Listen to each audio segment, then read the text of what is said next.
Bonjour à tous et à toutes. Je voudrais faire une vidéo sur un thème particulier qui me tient à cœur depuis longtemps maintenant. C'est le thème de la religion universelle. Une religion qui pourrait allier tous les êtres humains dans un même but commun et qui permettrait, au-delà de nos différences, de nous réunir sur une seule et même religion qui pourrait être la religion universelle. Voici un livre que j'ai commencé à rédiger et j'aimerais votre avis sur ce sujet. L'équinoxe de l'âme, la religion universelle. Il était une fois, dans un monde fictif, où les tensions religieuses et les différences de croyances avaient divisé l'humanité depuis des siècles, un groupe de sages et de penseurs provenant de diverses traditions spirituelles se réunirent pour trouver un moyen d'harmoniser les croyances de l'humanité. Ils étaient animés par un désir profond de paix, d'unité et de compréhension mutuelle entre tous les êtres humains. Ces sages se rencontrèrent dans une petite vallée entourée de montagnes majestueuses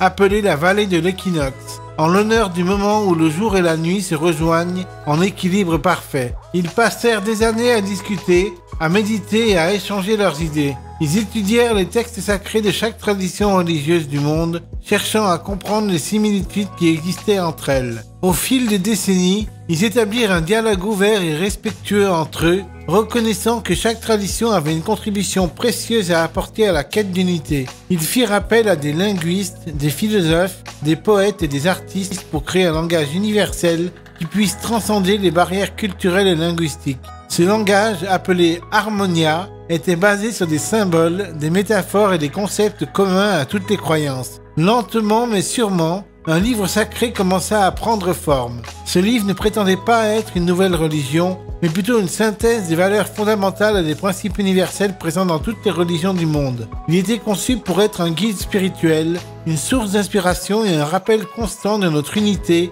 en tant qu'êtres humains. Le livre, appelé l'équinoxe de l'âme, la religion universelle, contenait des enseignements sur l'amour, la compassion, la paix, la vérité, la gratitude, la tolérance et la recherche de la sagesse intérieure. Il célébrait la diversité des croyances et encourageait le respect de chaque chemin spirituel.